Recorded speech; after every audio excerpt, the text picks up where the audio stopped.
இந்தியாவின் கேரளாவில் 22 பெண்களை ஏமாற்றி திருமணம் செய்த மன்மதனை போலீசார் கைது செய்துள்ளனர். திருட்டு வழக்கு ஒன்றில் கைதானவரிடம் மேற்கொள்ளப்பட்ட விசாரணையில் சந்தேக நபர் 22 பெண்களை ஏமாற்றி திருமணம் செய்தமை வெளிச்சத்துக்கு வந்து அதிர்ச்சியை ஏற்படுத்தியுள்ளது. கேரளாவில் அனைத்து மாவட்டங்களிலும் கணவனை இழந்தவர்கள், விவாகரத்து செய்தவர்களை குறிவைத்து திருமணம் செய்து ஏமாற்றிய இளைஞரை போலீசார் கைது செய்து சிறையில் அடைத்துள்ளனர். வீதியில் நடந்து சென்று கொண்டிருந்த மூதாட்டியின் கழுத்தில்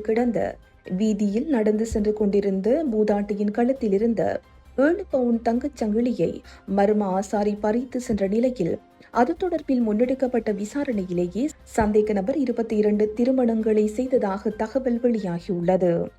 சம்பவம் தொடர்பில் இந்திய ஊடகங்கள் கூறியிருப்பதாவது: குறித்த நபர் கணவனை இழந்தவர்கள், விவாகரத்து செய்த பெண்களை குறிவைத்து அவர்களை ஏமாற்றி திருமணம் செய்து வந்துள்ளார்.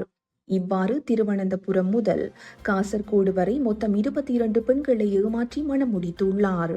ஒவ்வொரு ஊருக்கு செல்லும் போதும் தனது பெயரை மாற்றி மாற்றி கூறியுள்ளார். மேலும் தனது மனைவிகளை திருப்திப்படுத்த அவர்களுக்கு விதவிதமான நகைகளை அணிவித்து அழகு பார்க்கவும் திருட்டு மற்றும் வழிப்பறையில் ஈடுபட்டு வந்துள்ளார்.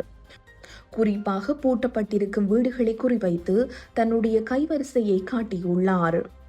குறித்த நபர் மீது கேரளாவில் 50க்கும் மேற்பட்ட திருட்டு வழக்குகள் உள்ளமை தற்போது விசாரணைகளில் தெரிய வந்துள்ளது.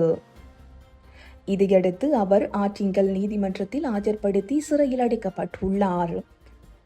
திருட்டு வழிப்பறையில் ஈடுபட்டு வந்த பலே ஆசாமி என்ற நபர் 22 பெண்களை மணந்த சம்பவம் கேரளாவில் தற்போது பரபரப்பை ஏற்படுத்தியுள்ளது.